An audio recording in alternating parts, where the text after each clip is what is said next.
had actually done some good work. He will get nailed here with a right hand as he was throwing his own left hand. Spilka walking into it, adding to the power of the punch.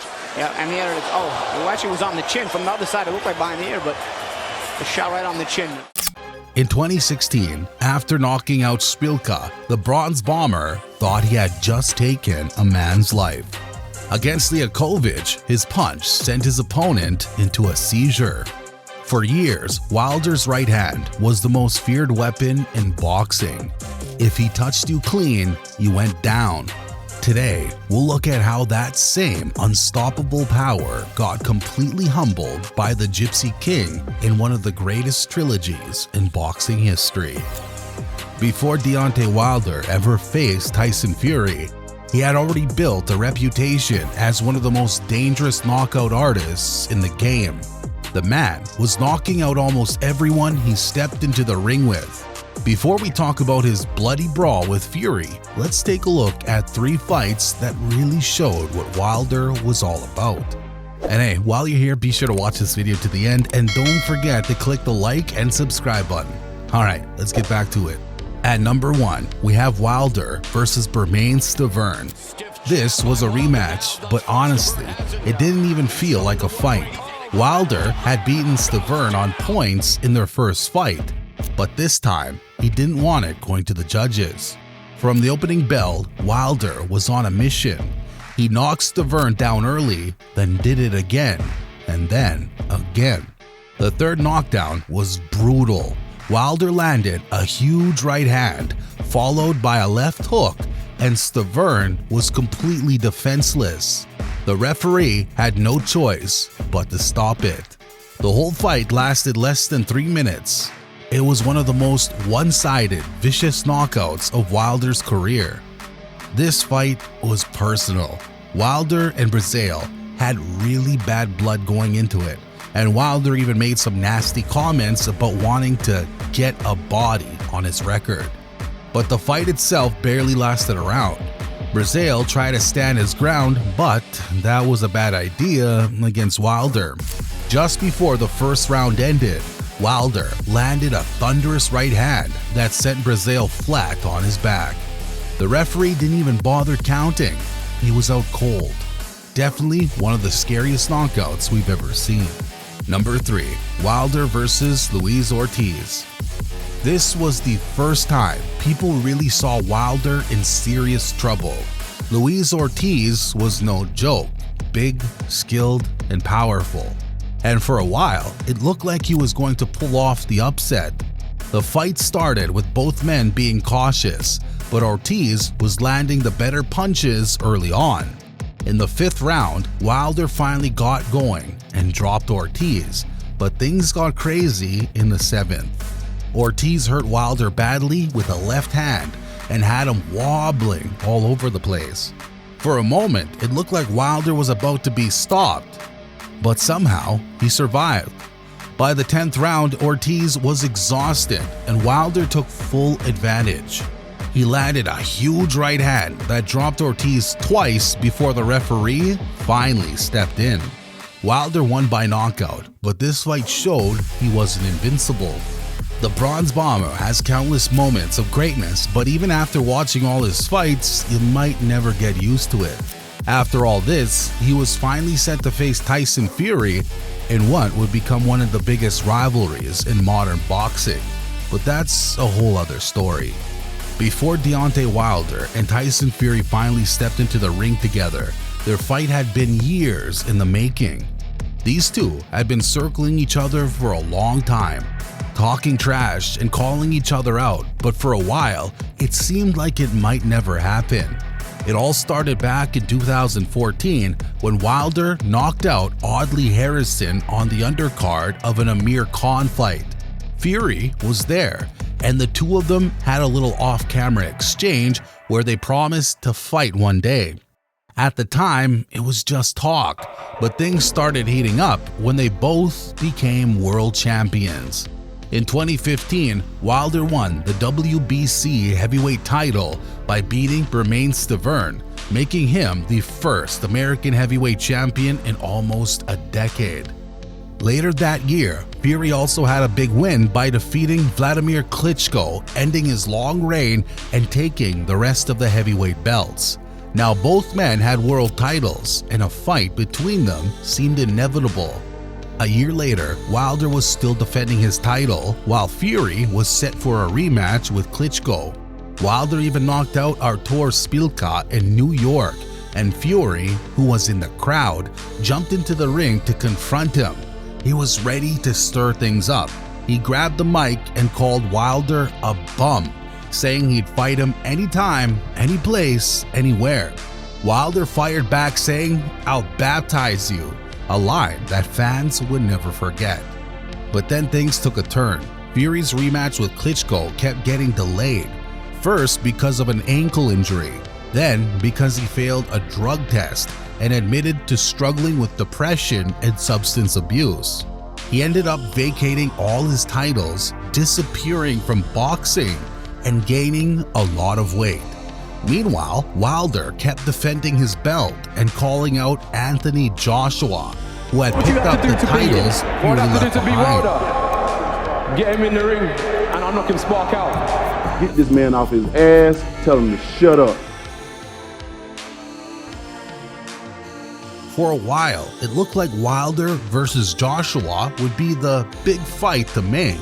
Wilder kept pushing for it, even after knocking out Luis Ortiz in a tough fight, but negotiations kept falling apart.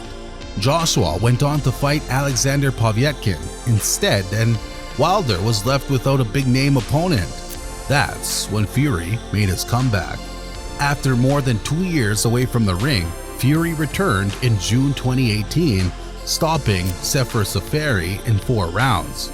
Not long after, he sent a video message to Wilder on Instagram, basically calling out Joshua and saying, "If you want to fight the best this country has ever had, come find me." Talks between their teams got serious, and finally, after years of build-up, the fight was finally on. At the time, Fury was still working his way back into shape after his long break. He was set to face Francesco Pianetta, and Wilder showed up ringside for that fight, ready to start building the hype. Fury won easily on points, and after the fight, he and Wilder had another face-off in the ring. Wilder grabbed the mic, declared to the crowd that they were ready, that the fight would happen, and that this was the matchup everyone had been waiting for: best versus best. Of course, Fury was just waiting for a chance to speak. He pointed out that Wilder had been chasing a big fight with another opponent, someone everyone knew, but when the name came to him, he answered. The contract was sent and he signed without hesitation. Wilder wasn't about to let Fury steal the show. He reminded everyone that Fury had never held the WBC title, the belt he had been defending for years. If Fury ever thought about having it, he had better wake up and apologize, because it was never gonna happen. The two went face to face, the tension building, while Fury's promoter, Frank Warren, made it official. The fight was on. All that was left was to lock in a date and venue in the United States. By September, the final details were confirmed. The fight would take place on December 1st at the Staples Center in Los Angeles. To build even more hype, a 3-city press tour was announced, ensuring the whole world knew that one of the biggest heavyweight fights in years was about to go down. The weigh-in happened the day before the fight, right outside the Los Angeles Convention Center. Fury stepped on the scale first, coming in at 256.5 pounds. He looked leaner than he had in recent fights, even though he was only 2 pounds lighter than when he fought Francesco Pianetta a few months earlier. Wilder, on the other hand, weighed just 212.5 pounds, his lightest since his pro debut in 2008. There were rumors that he had been sick during training camp, which might have explained the drop in weight. On the day of the fight night, the Staples Center was packed with over 17,000 fans, and the atmosphere was electric. The fight itself lived up to the hype. Fury used his movement and awkward style to frustrate Wilder, slipping and dodging his powerful punches. The first few rounds were slow, with both fighters feeling each other out. Wilder tried to trap Fury in the corner, but Fury stayed elusive, making the champion miss again and again. Things got interesting in round 4 when Wilder landed a few solid jabs that bloodied Fury's nose. In round 6, Fury switched to a southpaw stance and started pushing Wilder back, but he was still careful not to get caught with one of those famous Wilder right hands. Round 7 saw both men trading punches, with Fury landing a sharp counter right hand before tying Wilder up to stop him from firing back. Then came round 9, and Wilder finally landed a big shot. A short left hook followed by an overhand right that sent Fury to the canvas. But Fury got up, beat the count, and survived the round. Fury came back strong in rounds 10 and 11, landing clean shots and avoiding Wilder's wild swings. He looked like he was in control, but then, in the final round, Wilder landed the punch. A massive right hand followed by a left hook dropped Fury flat on his back. The crowd erupted. The commentators thought it was over. Even Wilder started celebrating. But then, out of nowhere, Fury got up. It was one of the most incredible moments in boxing history. Referee Jack Reese gave him a count, made him take a step to the side to prove he was okay, and then let the fight continue. Fury even finished the round strong, landing a few right hands before the final bell rang. When the judges' scorecards were read, the fight was ruled a split draw. One judge had it 115-111 for Wilder, another had it 114-112 for Fury, and the third scored it 113-113. The crowd booed. Many people, including former fighters and boxing analysts, thought Fury had done enough to win. The stats backed it up too. Fury landed 84 punches compared to Wilder's 71 and outlanded him 9 of the 12 rounds. But Wilder and his crew felt differently. They believed that the referee gave Fury a long count, and Wilder has mentioned this several times, especially during interviews. It makes sense that he would, feel this way since the 2 rematches had obviously hurt his pride. Still, the draw meant that Wilder kept his WBC title, and the controversy only added to the drama. If either of them had won, we would have never gotten a trilogy. After the first match, fans immediately started calling for a rematch, knowing that this unfinished business had to be settled in the ring. Just a week after the fight, Fury's promoter, Frank Warren, started negotiations, and the WBC was on board to sanction the fight as long as both sides agreed to terms. Fury and his team wanted the rematch to happen in the UK, but as negotiations continued, things took a different turn. By December 2019, everything was set. The rematch was officially scheduled for February 2020 in Las Vegas. Fans were excited to see if Wilder could land that one big punch to finally put Fury away, or if Fury could prove he was the better boxer once and for all. This time, however, the fight was nothing like their first meeting. Fury came in with a completely different approach. He had learned from their first fight and realized that Wilder invests so much of his energy into offense and almost completely ignores defense. Aside from that, Wilder isn't exactly the best when it comes to techniques. Fury had the advantage here. So instead of boxing cautiously and avoiding Wilder's power, he took the fight straight to him.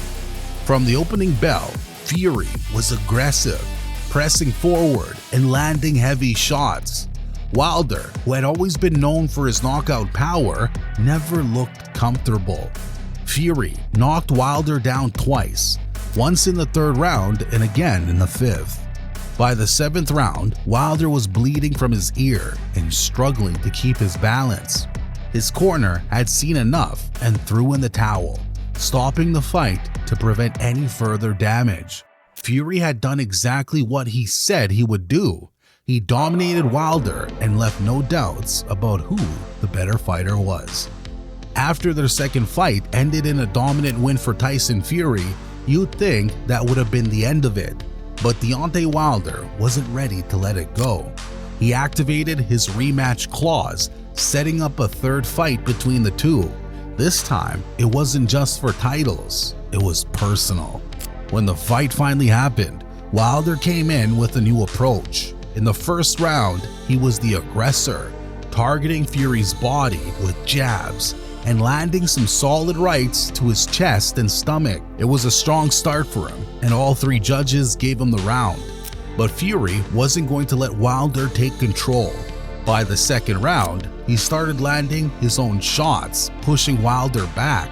Then, in the third round, Fury landed a right hook to Wilder's temple, followed by an uppercut in the clinch that sent Wilder crashing to the canvas. Wilder got back up and made it to the end of the round, but it was clear he was in trouble. Just when it seemed like Fury was taking over, Wilder reminded everyone why his right hand is one of the most dangerous weapons in the game. In the 4th round, he caught Fury with a left jab, then a straight right to the temple that sent Fury to the floor. Fury got up, but Wilder wasn't done. He landed another right hook behind Fury's ear, and down went Fury again. The crowd went wild. For a moment, it looked like Wilder might pull off the knockout he had been chasing for years. But Fury, as always, got back up. From the 5th round onward, Fury took back control of the fight. He started landing heavy shots, wobbling Wilder repeatedly and making him look exhausted. By the 10th round, Fury dropped Wilder again with a massive right hand. Wilder got up, but he was barely holding on. Then, in the 11th round, it was all over. Fury landed a clean right hand to the side of Wilder's head, and Wilder collapsed to the floor. That was the final blow.